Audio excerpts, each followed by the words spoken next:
ټویټ کولو باندې یو څوک وایي مکتب خلاص کړو، دا خبره ده، خو باید خلاص شي.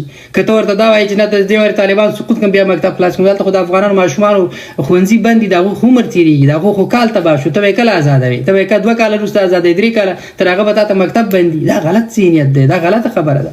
موږ باید غلط کوډونه ونه وو چې د نورو خلکو ژوند قرباني کړو.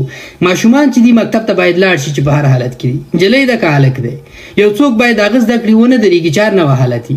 د خپلې شخصي د دې دپاره ته ودرېږې زه د طالبانو سقوط مکتب سقوطوم، د دې نه مخکې به ته د مکتب غږ نه پورته کوې، ځکه وایي طالبان زه یې سقوط کړم. که مکتب خلاص کړي بیا به طالبانو د مخالفت دپاره زه بهانه نه لرم. دا بېانصافي ده د ماشومانو سره. دا د خپل سیاست دپاره د افغانستان ماشومان قرباني کول دي او دې کار ته باید موږ هېڅوک اجازه ورنکړو.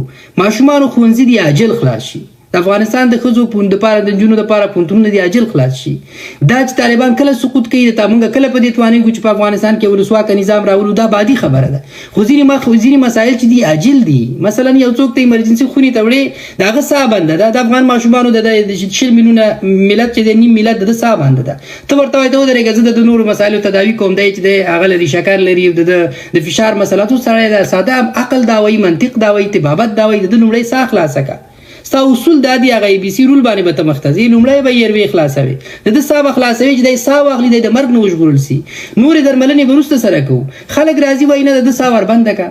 ولې د ماشومانو د نجونو د مکتبونو د خلاصون خبره تا کړې؟ ځکه دا خبره خو کرزي کړې او ته د طالبانو نه ولې دا غوښتنه کوې؟ موږ دې کې طالب او نه طالب خبره نه کوو، بلې هېڅ چا ته دا اجازه نشته چې د افغانستان د نجونو مکتبونه بند کړي. دا بغیر له کومې وقفې جمهوریت سبا حاکمیږي، 10 کاله وروسته حاکمیږي. طالبان نن سقوط کوي که سبا سقوط کوي، د افغانستان د نجونو مکتبونه دي په هر حالت کې خلاص اوسېږي او په دې کې هېڅ نوع ځنډ نه منو. خلک که د خپلو سیاسي موخو دپاره کاروي، دا د هغوی تګلاره ده، زموږ تګلاره نه ده.